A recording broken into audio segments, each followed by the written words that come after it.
दोस्तों 5 लोग एडवेंचर के लिए 1100 साल पहले डूबी जहाज टाइटैनिक का मलबा देखने गए थे, लेकिन ये एडवेंचर उन्हें भारी पड़ गया। 4-5 दिन तक पनडुब्बी पानी में गायब रही और जब मिली तो उसमें मौजूद एक भी यात्री जिंदा नहीं बच पाया।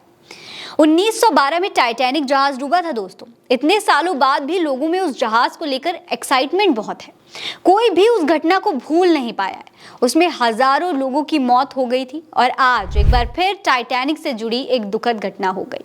इस पनडुब्बी में सवार पाकिस्तानी अरबपति शहजाद दाऊद, उनके बेटे सुलेमान, ब्रिटेन के व्यापारी हामिश, उनके साथ पनडुब्बी का संचालन करने वाली कंपनी ओशन गेट के सीईओ स्टॉकटन रश और फ्रेंच एक्सप्लोरर पॉल ऑनरी की भी मौत हो गई।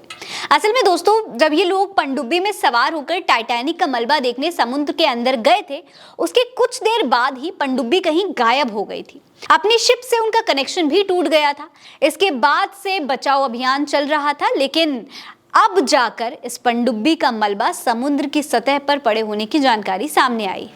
यह हादसा आखिर कैसे हुआ, इस बात को समझने की कोशिश अब की जा रही है। बताया जा रहा है कि पनडुब्बी में एक तरह का धमाका हुआ था जिससे यह हादसा हुआ।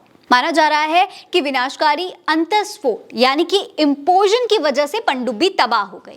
बता दें, एक्सपोजन का उल्टा ही इंपोजन होता है। एक्सपोजन में कोई भी चीज अंदर से बाहर की तरफ फटती है, लेकिन इंपोजन में बाहर से अंदर की तरफ दबाव की वजह से धमाका होता है। समुद्र के अंदर फॉरेंसिक जांच के विशेषज्ञ टॉम मेडॉक्स ने बताया है कि पनडुब्बी में किसी पार्टिकल में खामी की वजह से, उस पर जोर पड़ने की वजह से बहुत ज्यादा दबाव वो झेल नहीं पाया, जिसकी वजह से उसमें धमाका हो गया और वो पूरी तरह से बिखर गई।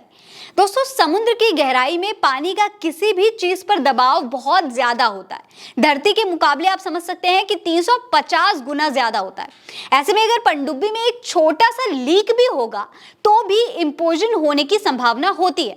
आपको जानकर हैरानी होगी कि ऐसे विस्फोट मिली सेकेंड के अंदर हो जाते हैं। यानी ये समझ लीजिए कि जब ये विस्फोट हुआ होगा तो उन 5 लोगों को कुछ सोचने समझने का या फिर अपनी जान बचाने का भी समय नहीं मिला होगा। हालांकि अब तक उन 5 लोगों की बॉडी नहीं मिल पाई है, सिर्फ पनडुब्बी का मलबा ही अब तक हाथ लगा है।